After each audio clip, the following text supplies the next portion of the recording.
Wagner me pediu que eu ministrasse um pouco hoje à noite sobre um assunto relativamente espinhoso. Eu vou ministrar para vocês sobre predestinação. Quem aqui já ouviu falar sobre isso? Vocês sabem o que é predestinação? Vocês já ouviram falar da infância de Satanás? Não tem nada a ver, né, gente? Uma coisa com a outra. Predestinação é para saber se vocês estão atentos. Olha para cá. Tá gravando aí, Danilo? Já? Tá. Predestinação é um assunto bíblico. Existem conceitos antibíblicos sobre a predestinação, mas a princípio a gente tem que reconhecer que predestinação é um assunto bíblico. Infelizmente, o assunto da predestinação se popularizou de uma forma não muito saudável. Hoje em dia, o que o pessoal mais conhece na internet, nos canais do YouTube, ou mesmo através de livros acadêmicos, em seminários de teologia, o que mais se conhece sobre a predestinação é a ideia da predestinação fatalista, de que Deus controla tudo nas suas minúcias, em todos os mínimos detalhes, e Ele é quem determina o que as pessoas fazem ou deixam de fazer. É como se cada pormenor da nossa vida estivesse sob o controle rígido e totalitário de Deus.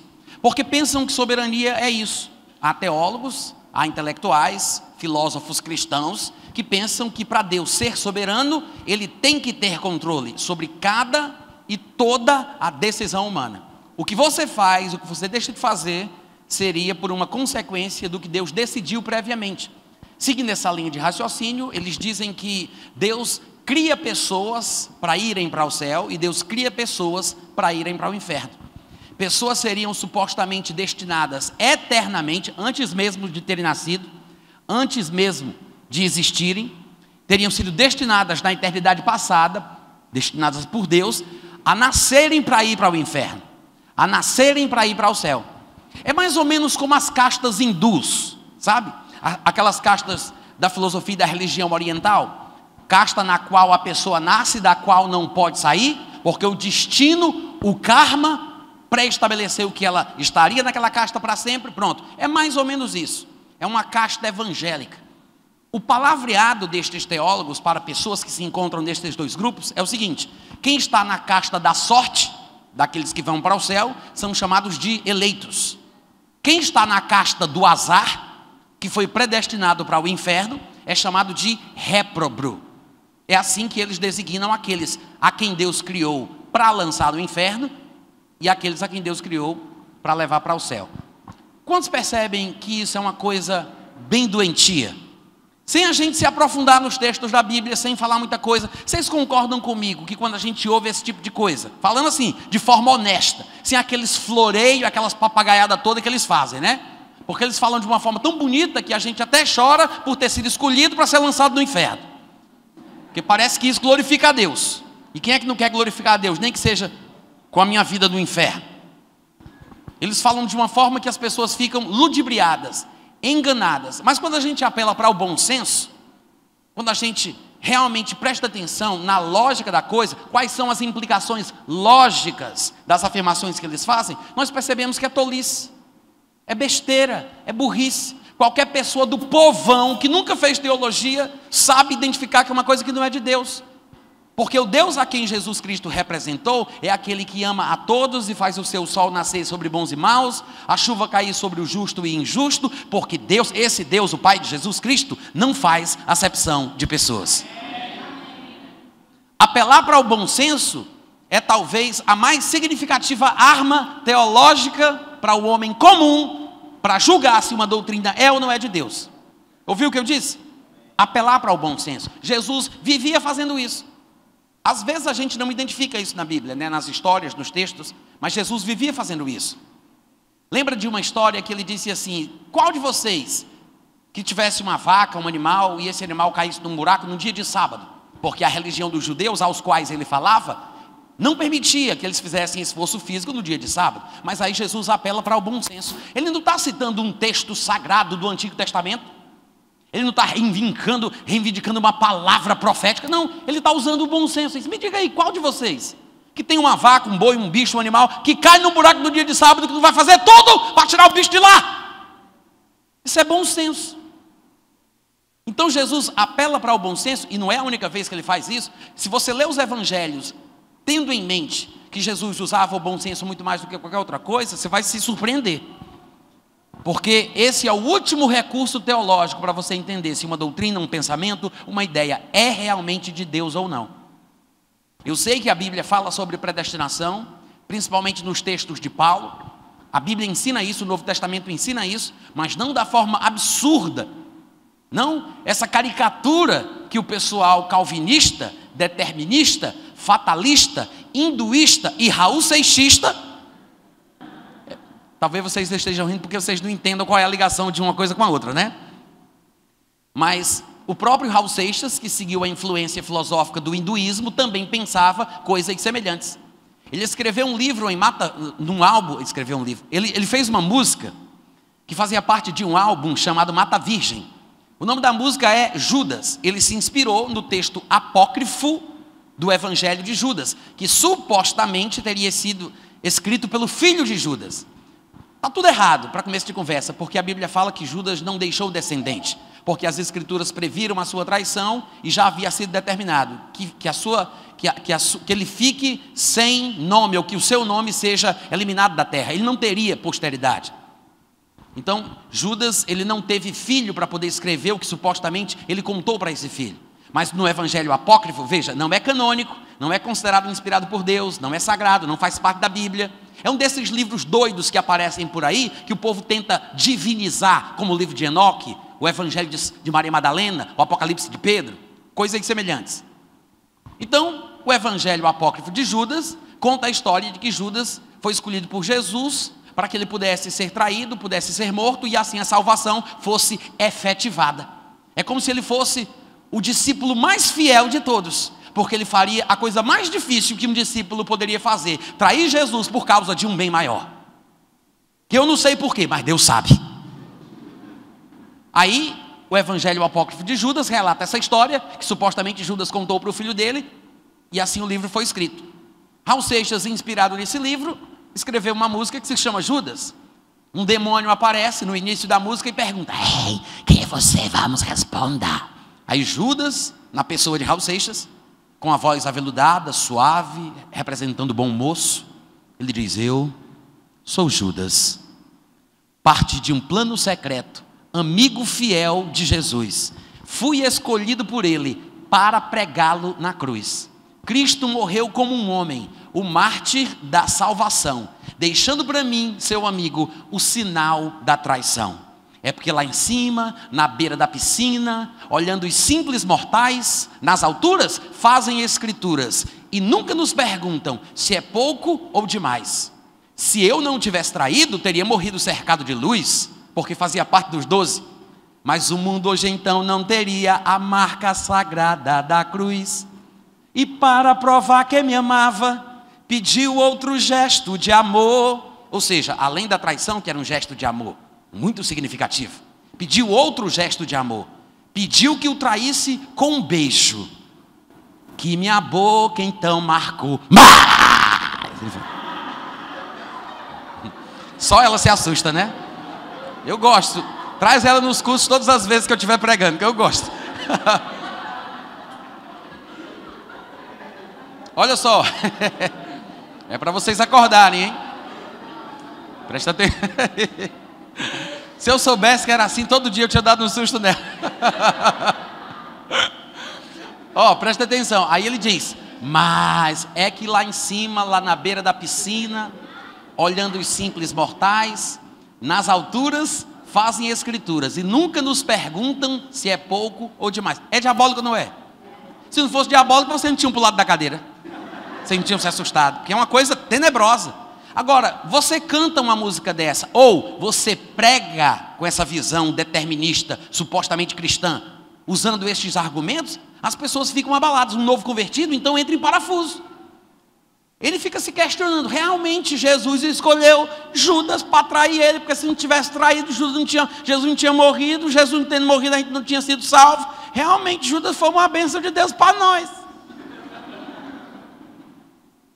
O raciocínio parece que tem lógica, mas se a gente for seguir por esse caminho, a gente tem que dar graças a Deus pela traição de Judas, pela queda de Adão e pela existência de Satanás. Porque nada teria acontecido se não tivesse esse desenvolvimento em cadeia, né? Não é só porque Judas traiu, não. Graças a Deus que Adão pecou. E que bênção a existência do diabo, né? Porque se não fosse o diabo, Adão não tinha caído. Mas, irmãos, o bom senso é uma arma poderosa para proteger qualquer pessoa que deixar ele sensível.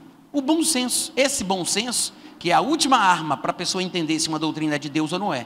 Basta você parar para pensar, será que faz sentido? A predestinação é ter um destino previamente estabelecido. Mas isso não significa que os destinos estabelecidos de forma prévia tenham que ser experimentados por mim ou por você. Se a gente fosse falar de exemplos naturais sobre destinos previamente estabelecidos, a gente poderia citar a escada rolante. A escada rolante ela é projetada de uma forma para que a pessoa saia de um ponto A para um ponto B, né? Ela sai da origem para o destino. A pessoa que quer descer, pega a escada rolante que desce. Se alguém tem alguma dúvida, levante sua mão, nós queremos orar por você. Todo mundo entende isso? Sim ou não, pessoal? Sim. Se alguém quer descer, você pega a escada rolante que desce. Você não vai subir na escada rolante que desce para querer voltar, né? Eu sei que tem criança que gosta de fazer isso, mas o objetivo da escada rolante que desce é levar para baixo. Ela está predestinada. É um exemplo natural, mas me entenda, ela está predestinada para baixo. O que quer dizer então que se eu quero descer, eu subo nela. A escada que está predestinada para cima me faz subir. Se eu quero subir, eu subo nela. Então, os destinos estão previamente estabelecidos, mas se eu desço ou se eu subo, depende de mim. Da mesma forma, a glória com Deus, a eternidade em comunhão com o Pai, é um destino previamente estabelecido. A danação eterna, o inferno, o lago de fogo que arde com enxofre, também foi criado por Deus para o diabo e os seus anjos. Deus não quer que os homens se associem com os demônios, porque não devemos ser participantes da mesa de Deus e da mesa dos demônios. Quando nos associamos com os demônios, recebemos aquilo que foi feito para eles. Então, o homem acaba indo parar lá, mesmo que Deus não tenha querido que fosse assim. Mas os destinos estão previamente estabelecidos. Quantos entenderam? O problema é que essa crendice popular, porque esse pensamento supostamente cristão é, na verdade, uma ideia folclórica do calvinismo, dessa predestinação desequilibrada que não é bíblica. Existe uma predestinação bíblica e existe uma predestinação calvinista, que não é bíblica, agostiniana, calvinista, e que vem sendo defendida ao longo da história, tanto por pregadores católicos como por pregadores evangélicos.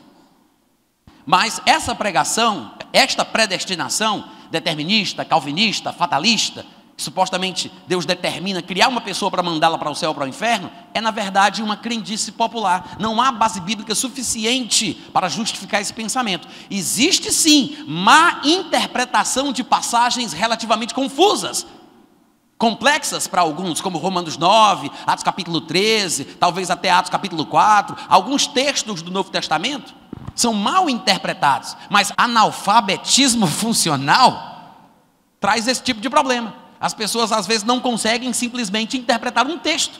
Ela lê o texto, mas não entende o que o texto diz.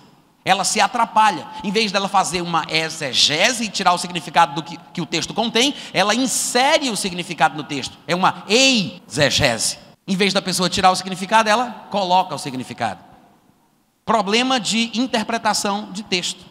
Na verdade, Deus estabeleceu os destinos, mas Deus não faz a pessoa escolher o destino que Ele estabeleceu, mas o calvinismo prega assim.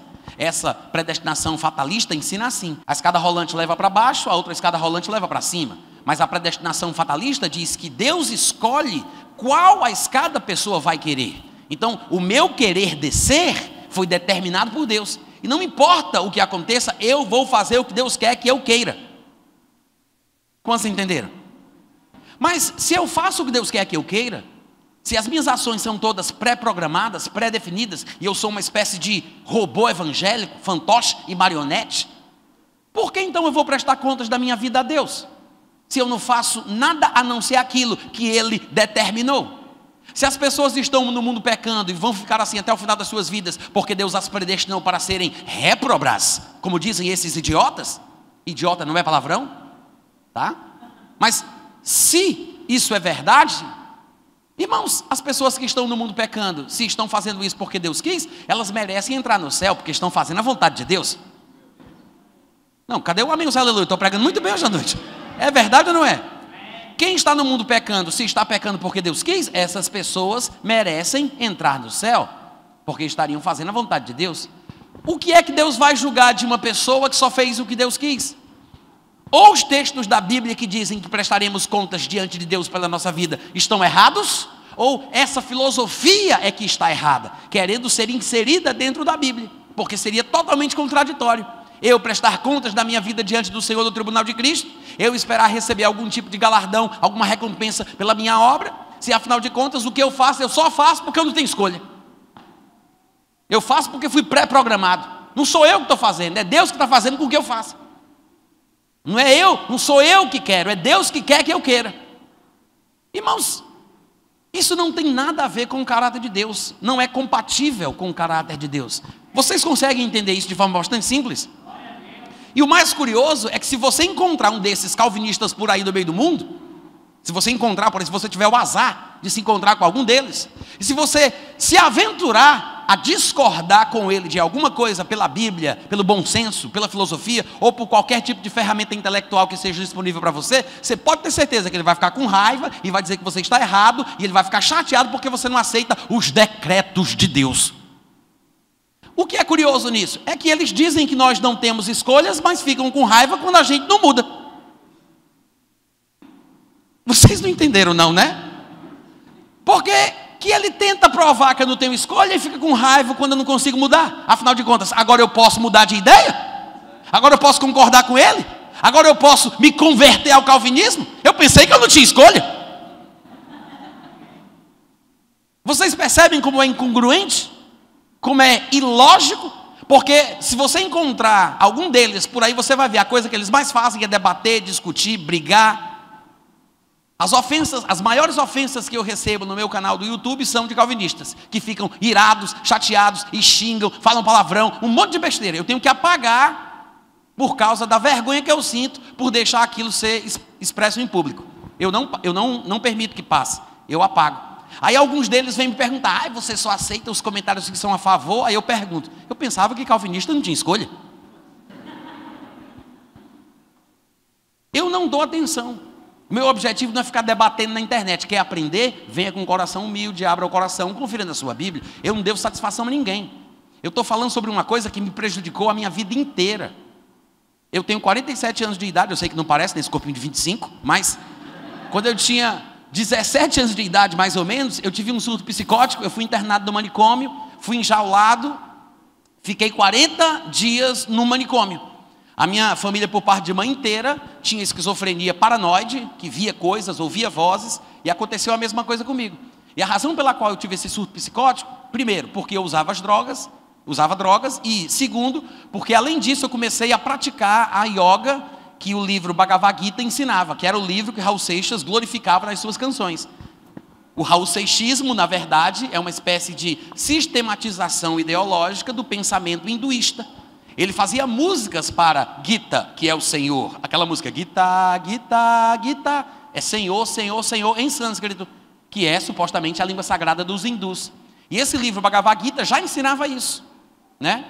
E eu tentei praticar as yogas que o livro me indicava, Bhakti Yoga, Mantra Yoga, Raja Yoga, yoga para o espírito, para a alma e para o corpo, para tentar me desprender do ciclo de reencarnações, para voltar para dentro de Deus, né? Para ser um Brahmana iluminado e ficar dentro do Nirvana eternamente. Aí eu tinha que ficar, sabia?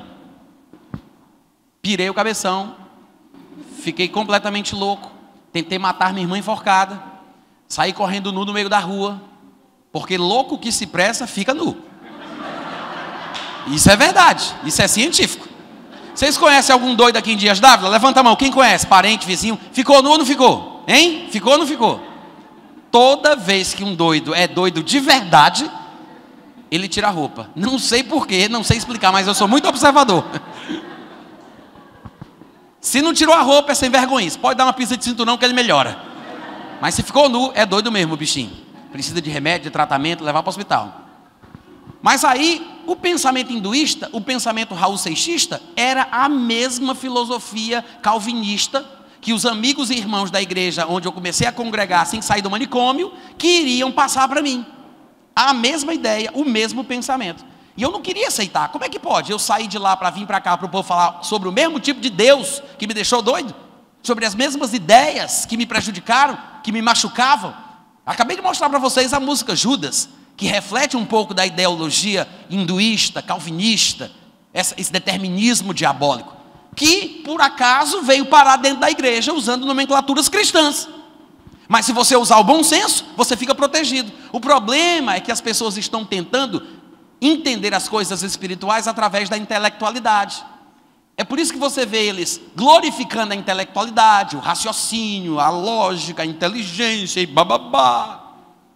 E eu não estou querendo desprezar essa coisa linda e maravilhosa que Deus colocou dentro de nós, que se chama mente. Não é isso. Mas só que a mente não foi feita para solucionar problemas espirituais. Coisas espirituais se discernem espiritualmente. A nossa mente é útil para comunicar, talvez até para interpretar, mas a fonte de informação e de conhecimento da sabedoria é o espírito humano. O espírito humano é a lâmpada do Senhor, pela qual ele ilumina todo o resto do nosso ser. Amém, irmãos? O próprio Paulo diria isso. Quem é que sabe das coisas do homem, senão o seu próprio espírito que nele está? É a maior fonte de informação que nós podemos ter sobre as coisas da vida de forma geral. Se fôssemos um pouco mais sensíveis ao nosso espírito, que nos alerta e nos protege ou tenta nos avisar de certas coisas, não cairíamos em tanta besteira que aparece dentro da igreja, em tanta doutrina, em tanta confusão, em tanto...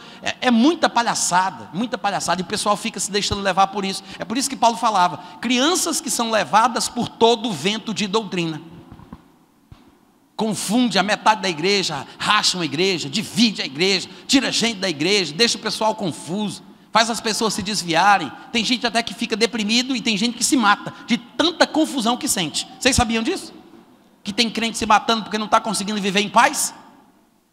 E às vezes é por causa de ideias, de confusões mentais, emoções confusas, por falta de clareza da Bíblia. Não entende o caráter de Deus, o amor de Deus por ela, o que Deus realmente quer fazer com a sua vida, que Deus só quer o bem, só quer a paz. Tudo que vem de Deus é bom e não traz consigo dores. A bênção do Senhor enriquece, não traz consigo desgosto. Tudo que vem do alto, que é bom, perfeito, agradável, é do Pai das luzes, em que não há mudança nem sombra de variação. Mas, infelizmente, as pessoas estão ficando confusas cada vez mais, e a internet está contribuindo para isso. A internet é uma coisa maravilhosa, o YouTube é uma coisa maravilhosa, mas agora a gente ouve muita coisa que às vezes faz mais mal do que bem. Então a gente tem que saber filtrar, a gente tem que saber o que ouvir. Não vale a pena ouvir certas pregações, não vale a pena ler certos livros. Nem todos nós estamos preparados para saber ouvir certas coisas. Nem todo mundo consegue comer peixe com espinha, né? Nem todo mundo consegue. Tem que saber tirar a espinha da boca. E às vezes essas espinhas podem matar a pessoa. Ela nem percebe, ela come e engole sem sentir. Chega lá dentro, rasga o intestino, a pessoa morre em 2 dias. Vocês sabiam disso? Eu sei de vários casos reais de pessoas que morreram assim. A gente está usando isso como paralelo do mundo espiritual. Muita gente boa se perdendo por causa de uma semente do mal que foi plantada na cabeça dela. Uma ideia, um versículo mal interpretado, um sentimento. Eu sei que alguns de vocês podem pensar assim, puxa, Natan, como você exagera. Não cheguei nem no meu limite ainda. Mas se você pensa que é exagero, eu vou ler uma carta para você. Em 1997, eu estava morando em Campina Grande, e antes de sair de Fortaleza, eu tinha um grupo de oração na minha casa. E esse povo, que vinha de várias denominações diferentes, acabou voltando para suas igrejas, porque eu não ia continuar com a oração na minha casa, e o grupo que estava mais ligado comigo intimamente, eu ficava dando instruções por carta. Depois a igreja que eu tinha iniciado na minha casa acabou se transformando numa comunidade cristã lá na cidade de Fortaleza. Essa amiga, que não acompanhou esse grupo, que voltou para a sua denominação, que tinha uma linha de pensamento fatalista, determinista, esse pensamento diabólico, me escreveu em 97 dizendo assim, 10 de agosto de 1997, saudades. São tantas coisas que passam pela minha cabeça que eu não sei por onde começar. Primeiramente, eu quero te confessar que tenho medo de abrir-te o meu coração, porque sei que vou levar muita bronca pelo que você vai ver lá. Eu não gostaria de te decepcionar, muito menos preocupar, mas também eu não quero aparentar o que não sou mais. Se você quer mesmo saber como estou, vou começar pelo pior, o espiritual. Posso quase ouvir você dizendo agora, misericórdia. Meu relacionamento com Deus está complicado. Talvez você diga que eu devo buscá-lo mais, orar mais e etc. mais. O fato é que eu cansei de fazer isso exatamente porque não obtive dele resposta alguma. Pelo menos não pessoal, como indivíduo, como sempre pensei que fosse, mas sempre fazendo parte de uma coletividade, no povão. Nada direcionado a problemas e decisões específicas, nada. Você me conhece um pouco e sabe, como sempre o busquei com sinceridade e tinha o meu coração sedento. Não é que me ache a melhor ou pior agora das criaturas. Eu só gostaria de me sentir, aliás, saber que sou especial para Ele. Se faço diferença ou não no seu tão seleto número de escolhidos. É uma cearense inteligente, né? Eu sei que é redundante dizer cearense inteligente, mas vocês não entenderam a piada, né? Cada dia mais acho que ele faz acepção de pessoas. Imagino que você deve estar de queixo caído ao ler tudo isso, altamente decepcionado e super aflito. Desculpe-me, sei que devo estar beirando o abismo da blasfêmia, mas eu gostaria que ele se manifestasse de alguma maneira, nem que fosse para me repreender.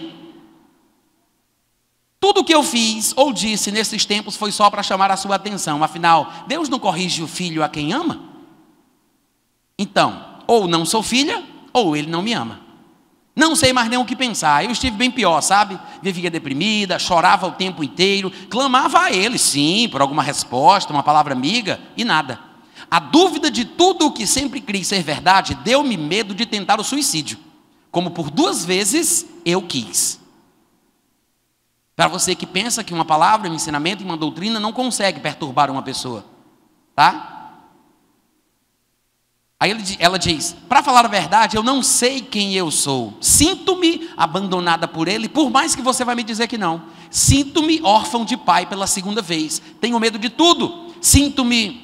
Tenho medo de tudo. Acho-me vulnerável, não sei no que crer. Acho que no final ele conspira contra mim, porque eu não me rebelei. E eu vivo temendo a sua vingança. Se a predestinação existe, como alguns acham, será que eu não fui escolhida para outra coisa e eu é que estou insistindo em querer ser parte do povo eleito? Olha que pergunta inteligente, hein?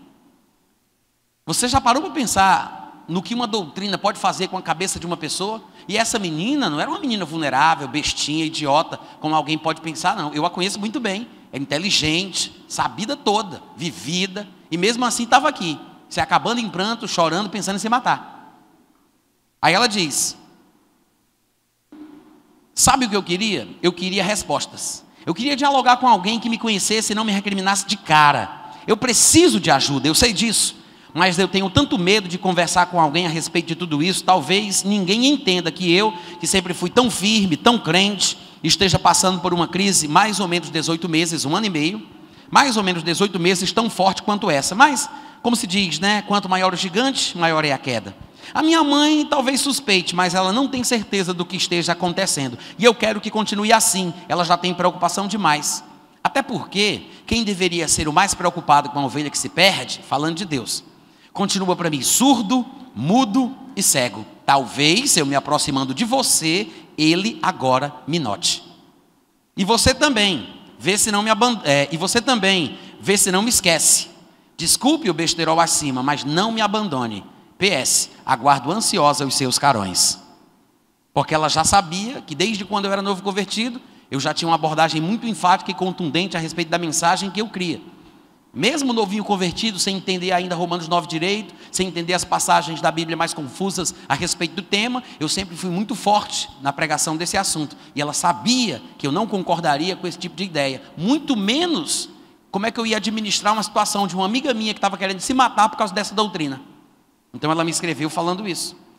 Então eu quero apenas que você entenda que num exemplo como esse, a gente pode ter uma noção, e vocês não têm ideia do tanto de mensagem que eu recebo de pessoas falando coisas parecidas, de pessoas que estavam para se matar, pessoas que estavam entrando em depressão, pessoas que estavam perturbadas, que me escrevem, me agradecem, porque eu insisto em falar sobre esse assunto de forma clara, sem essa besteira do politicamente correto, porque essa doutrina faz mal. Ela é doentia, é uma praga, é um câncer que penetrou na igreja e tem estragado meio mundo de gente. Os calvinistas que não se importam muito com as incoerências daquilo que creem e daquilo que pregam, daquilo que falam, eles vivem bem. Porque eles dizem que creem uma coisa, mas na vida prática, eles vivem como quem tem responsabilidade. Eles vivem como pessoas que tomam decisões. São pessoas socialmente responsáveis, politicamente responsáveis. Creem filosoficamente numa coisa que na verdade prática eles não vivem. É por isso que eles conseguem se dar bem e não entram em parafuso emocional e não se sentem mal e não ficam com problemas. Mas o povo que está despreparado acaba passando por isso. Vocês estão me ouvindo, gente? O maior problema, na verdade, é falta de bom senso e falta de interpretação coerente dos textos da Bíblia. Porque não há texto bíblico que dê base para esse tipo de doutrina. Infelizmente, é claro, as nossas Bíblias que foram influenciadas pela versão latina, os textos ocidentais da palavra de Deus foram induzidos ao erro por causa da influência do homem que fez a versão chamada de Vulgata, que era um seguidor da linha filosófica de Agostinho. O padre Jerônimo, que fez a versão Vulgata, colocou os textos de uma forma que desse a ideia que a predestinação que Agostinho inventou, ou pegou emprestado da filosofia oriental, fosse considerada como verdadeira. E Calvino, que foi um dos precursores, que foi um dos propagadores da mesma ideia, seguia a mesma linha de raciocínio e usava a mesma Bíblia.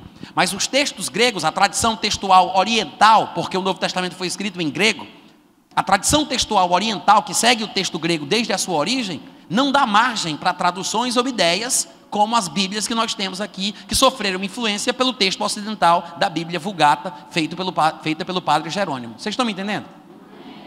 É claro que é um estudo muito complexo, são coisas sobre as quais não dá para a gente falar numa noite só, mas é bom que você entenda que se você quiser mergulhar, você tem um caminho, se você quiser se aprofundar nesse assunto, você tem um caminho por onde você pode seguir. Há bons livros, graças a Deus, em português, que até pouco tempo atrás a gente não tinha, mas há bons livros em português que podem te abençoar, te proteger os teus filhos, teus primos, teus amigos, teus parentes. E você pode começar a entender os textos que estão sendo usados de forma equivocada. Interpretação de texto, irmãos, é uma coisa tão simples, mas ao mesmo tempo tão poderosa, que pode causar uma confusão que você não tem ideia. E é fácil a gente entender as coisas erradas. Uma vírgula no lugar errado dá um sentido diferente. Dá ou não dá? Dá um sentido diferente. Eu me lembro de uma história que um senhor foi casado com uma mulher e essa mulher morreu. E ele ligou para uma floricultura pedindo como é o nome? Coroa de rosas, né? Coroa de flores. E ele ligou para o homem e disse: por favor, a minha querida mulher morreu e eu queria que você mandasse uma coroa de rosas com uma faixa bem bonita escrito: na terra, amada companheira, do outro lado, se tiver espaço, no céu nos encontraremos. Aí o cara mandou a coroa, aí veio escrito: na terra, amada companheira, no outro lado, no céu, se tiver espaço, nos encontraremos. Porque a pessoa não interpretou. Vocês entenderam? Se eu dissesse a frase: os pais com os seus filhos estão aqui, o que você acha que eu estaria dizendo com isso? Porque no português pode significar pelo menos 3 coisas diferentes. Talvez até 4. Mas se fosse outro idioma, que fosse um pouco mais específico, que tivesse palavras para especificar certas coisas, talvez não tivesse essa ideia de ambiguidade. Mas em português, se eu disser os pais das crianças estão aqui, ou os pais com seus filhos estão aqui, eu poderia pensar que eu estou falando de um casal, um homem e uma mulher, com os seus 2 filhos, os pais com seus filhos. Ou alguém poderia pensar que são 2 casais, um pai e uma mulher com seu filho, um pai e uma mulher com seu filho. Os pais com seus filhos estão aqui. É a mesma frase, mas cada um entende da forma que quiser. E ainda pode significar o seguinte: 2 pais, sem as esposas, com seus filhos, estão aqui. Os pais, com seus filhos, estão aqui. E uma quarta interpretação possível nesse mundo pós-moderno poderia ser um casal de homossexuais com 2 filhos. Os 2 pais, os pais com seus filhos, porque eu acho que vocês entendem que um deles não pode ser mãe, né? Mas os pais das crianças ou com seus filhos estão aqui. Se fosse em inglês, não tinha dúvida. Se eu quisesse falar do casal, o pai e a mãe, eu diria parents. Se fosse os pais homens, fathers. Então não tem como confundir. Parents é para pais, no sentido de ser o casal, e fathers é o pai homem, e mãe é mother. Então não tem confusão. Então, as línguas têm riquezas, e para você interpretar uma determinada frase de um idioma para outro, você tem que entender estas questões. Você precisa saber dos problemas relacionados ao texto. O texto da Bíblia não é diferente. Existem questões textuais, questões mais técnicas, que devem ser levadas em conta quando você vai traduzir certas coisas. Vocês concordam comigo? Uma coisa que agrava a nossa compreensão em certas passagens, e eu estou dizendo isso porque daqui a pouco eu vou dar um exemplo num texto, como, por exemplo, João 9, que é aquela passagem onde Jesus passa com os seus discípulos e eles encontram um cego de nascença. E aí os discípulos perguntam, quem foi que pecou? Né? Ele ou seus pais para que nascesse cego? E o povo fica tentando dizer que esse texto prova que há coisas que Deus faz para a glória dele, como por exemplo, fazer uma pessoa nascer cega. Porque parece que o texto está dizendo isso.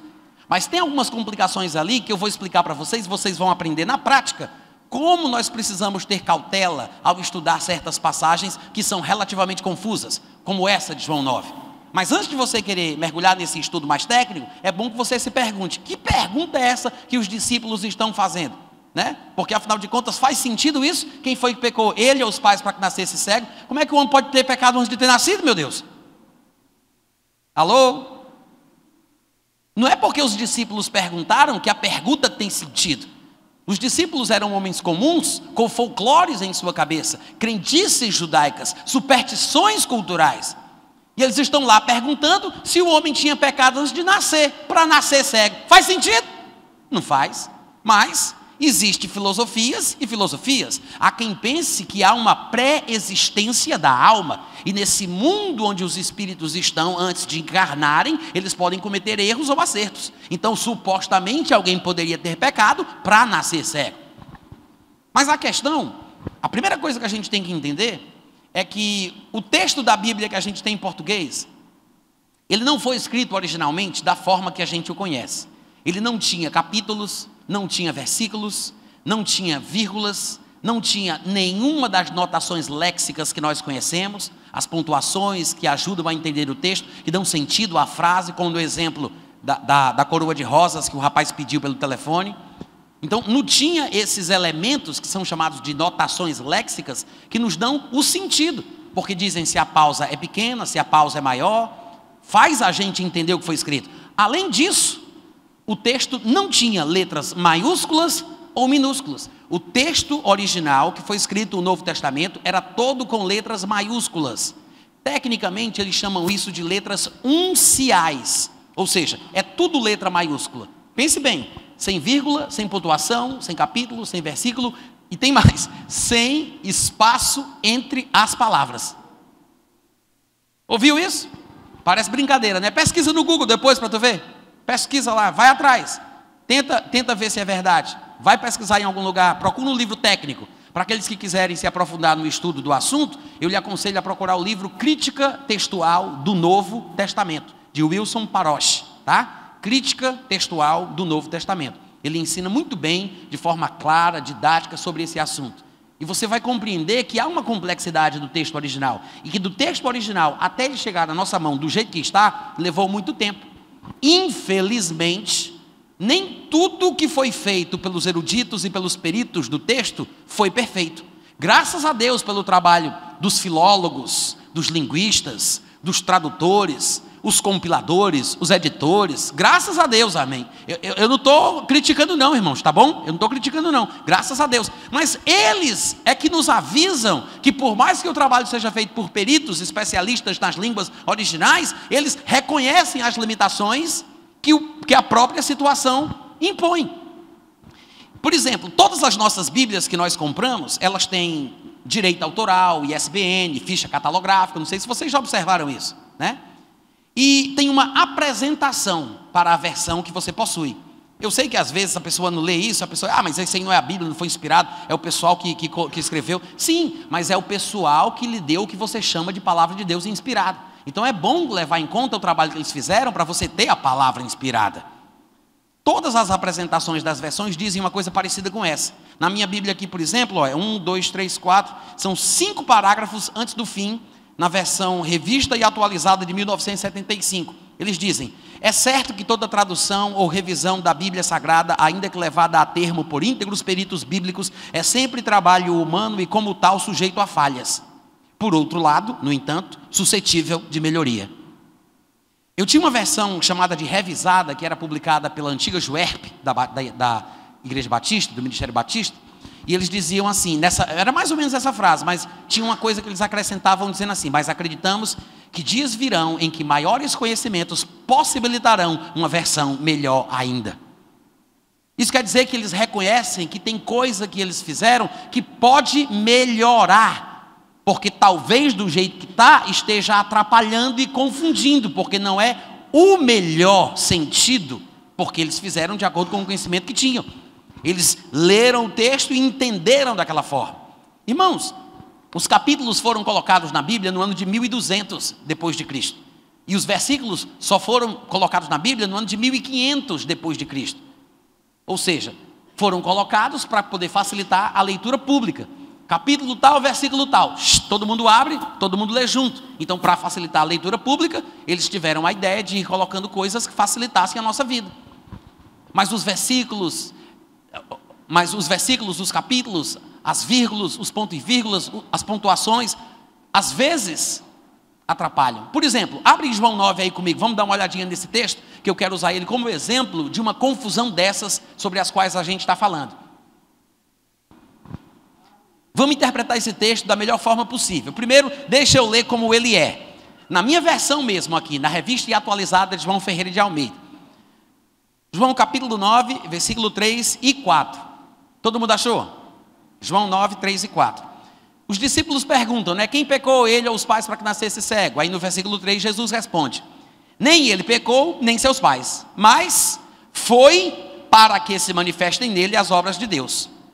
Ponto. É necessário que façamos as obras daquele que me enviou enquanto é dia. A noite vem, quando ninguém pode trabalhar. Quando você lê isso aqui, a indução que o versículo está fazendo, pela forma que ele foi construído, pelo lugar que as vírgulas foram colocadas, pela forma que ele ficou aqui nessa versão, parece que o texto está dizendo que o homem nasceu cego para a glória de Deus. Não dá essa impressão? Dá ou não dá? Que é por isso que algumas vezes as pessoas poderiam usar passagens como essas para dizer que Deus está no controle de tudo e que há males que vêm para bem, porque Deus faz o que faz porque tem um objetivo e um propósito por trás, como se o homem tivesse nascido cego por uma determinação divina, um decreto divino, porque Deus queria trazer a sua glória através da cura do homem a quem ele fez cego de antemão. Mas é tudo uma questão de interpretação de texto. Eu vou ler numa outra versão para você ver como já muda alguma coisa, e nós vamos mexer na pontuação para dar o sentido que eu acho que eles deveriam ter dado, porque os pontos, as vírgulas foram colocados por eles para tentar interpretar o que eles achavam que o texto original estava dizendo, mas eles reconheceram que há falhas e que um dia conhecimentos maiores possibilitarão uma versão melhor, pois o dia chegou. Eu vou mostrar para você como esse versículo deveria ser. Veja, eu vou ler na versão Reina Valera, que é uma versão do idioma espanhol bastante popular, bem conhecida, e ela diz assim, eu escolhi essa versão porque ela vai nos ajudar mais facilmente a fazer as alterações que eu quero fazer. No versículo 3 diz assim, Jesus lhes respondeu, 2 pontos, não foi este quem pecou nem seus pais, vírgula, mas para que as obras de Deus se manifestem nele, ponto. 4, é necessário que eu faça as obras daquele que me enviou enquanto é dia, ponto. A noite vem, vírgula, quando ninguém pode trabalhar. Tá, o texto está melhor do que o da Revista e Atualizada, porque na Revista e Atualizada eles acrescentaram palavras que não tem no texto original. Por exemplo, quando ele diz assim, mas foi, esse foi não existe. No texto original grego não tem. Outras Bíblias vão mais longe e colocam assim, foi assim. Outras versões dizem, isso aconteceu. Querendo dar uma ideia de propósito, de controle, porque Deus decretou, mas essa parte que é interpretativa, não está no texto original. Então, esse texto aqui está melhor do que o da minha versão que eu uso para pregar. Agora, as vírgulas e os pontos estão no canto errado. Quer ver? Vamos mudar somente as vírgulas e os pontos para você ver como a coisa faz todo sentido. Perguntaram a Jesus, né? Quem foi que pecou, ele ou os pais, para que nascesse cego? Jesus respondeu, não, pode tirar, porque essa versão, eu acho que ela... Que versão é essa? Hã? Tira daí, por favor, que vai confundir. Aí diz assim, perguntaram, quem foi que pecou? Ele ou seus pais para que nascesse cego? Aí Jesus diz, não foi ele quem pecou, nem seus pais. Ponto. Aqui tem vírgula, mas aqui no caso deveria ser um ponto. Não foi este quem pecou, nem seus pais. Ponto. Respondeu a pergunta. Quem pecou? Ele ou os pais? Nem ele, nem os pais. Ponto. Aí Jesus começa uma nova frase. Na próxima linha. Aí ele diz, mas para que se manifestem nele as obras de Deus, é necessário que eu faça as obras daquele que me enviou. Quantos entenderam a diferença? Ou seja, se você muda o lugar do ponto e o lugar da vírgula, a coisa faz sentido. Fica muito mais lógico. Quem foi que pecou, Jesus? Ele ou os pais para que nascessem cegos? Não, nem ele nem os pais. Mas para que se manifestem nele as obras de Deus, é necessário que eu faça as obras daquele que me enviou. É isso que Jesus está dizendo. Ele não está dizendo que a cegueira era a obra de Deus. A cura é que vai ser. Mas, sem esse conhecimento, a pessoa não se sente à vontade para mexer no texto, para entender que alguém bagunçou a interpretação do texto original. Com toda boa intenção do mundo, eles queriam me dar o sentido do que estava escrito lá no grego.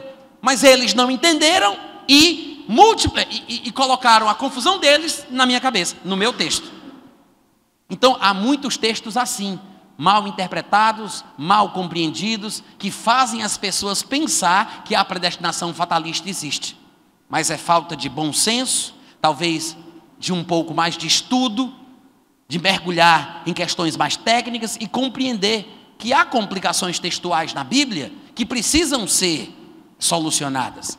Mas você pensar que Deus faz o mal para depois tirar o bem dali, de forma maquiavélica, desse jeito, despudorada, que ele simplesmente faz uma pessoa, cria uma pessoa para mandar ela para o inferno, para a sua glória, para mostrar que ele tem o poder de fazer isso. Gente, pelo amor de Deus, é vergonhoso que alguém que se diga crente, que se diga cristão, pensar dessa forma, porque o nosso Deus é bom. Amém, irmãos? Agora, claro que com isso eu não quero dizer que por Deus ser bom, que ele não puna, que ele não mate, que ele não lance no inferno. Eu não estou dizendo isso. Eu sei que tem gente que pensa que Deus é como um vovozinho velhinho, sentado na cadeira, sem poder fazer nada. Ah, se eu tivesse força de pegava, menino. Eu não estou falando disso. O nosso Deus é um fogo consumidor. E a Bíblia fala sobre punições divinas e muita gente boa morrendo antes do tempo por causa da disciplina do Senhor.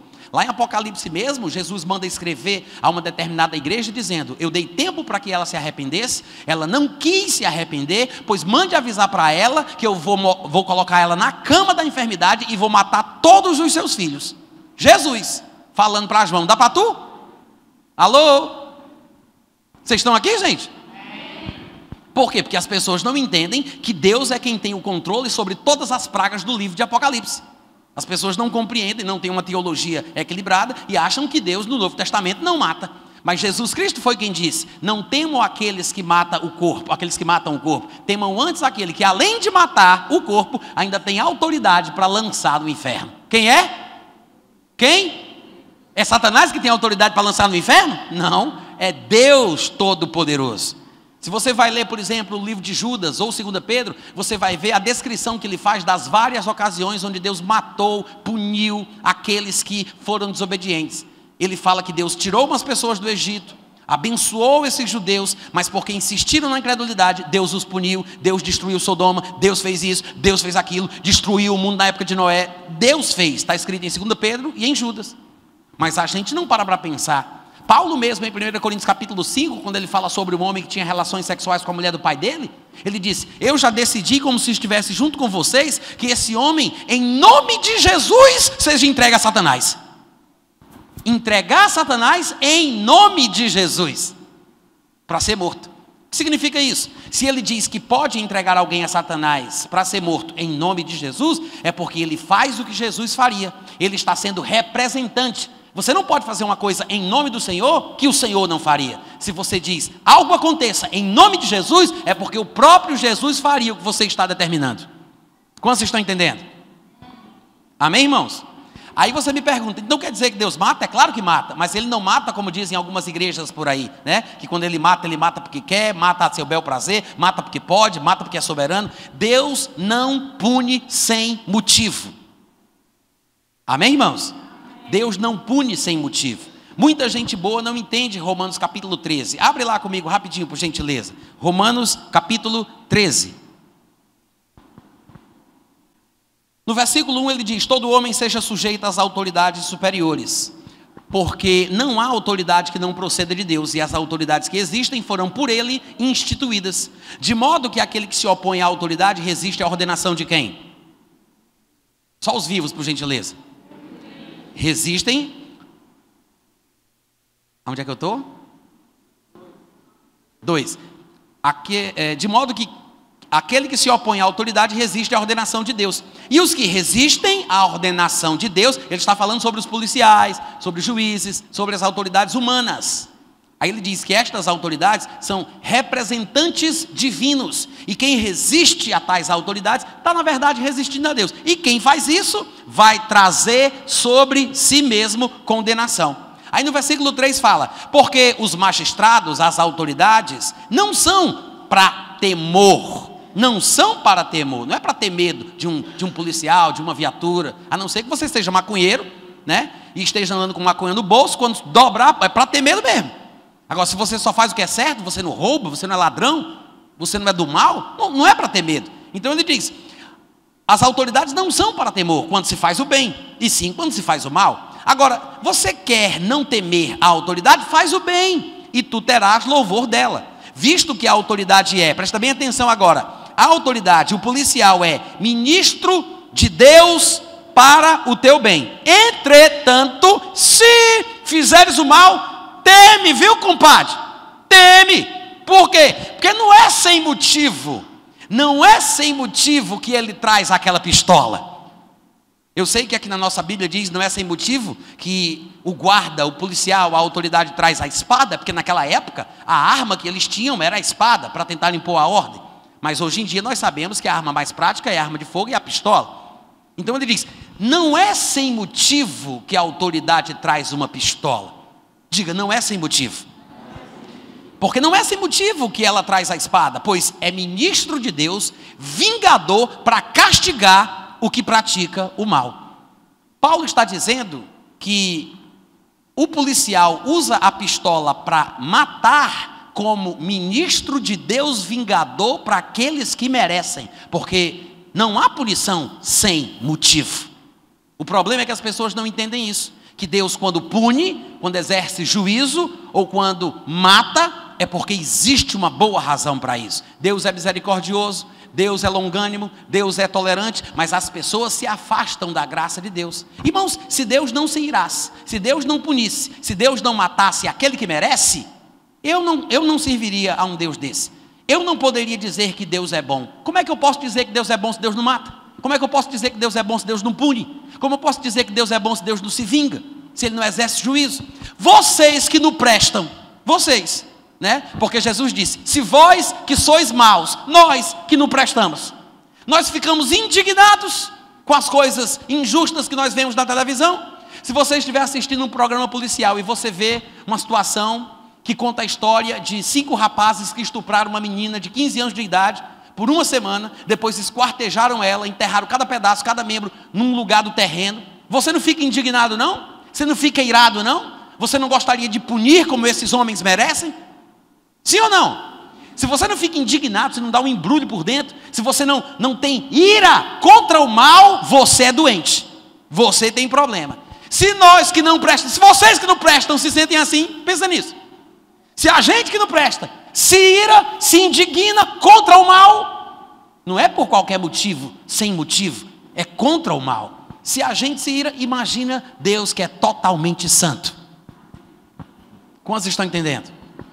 Deus pune, é verdade, mas não significa que Deus seja intransigente, maquiavélico, ou que faça as coisas a seu bel prazer, sem razão lógica, sem um motivo coerente.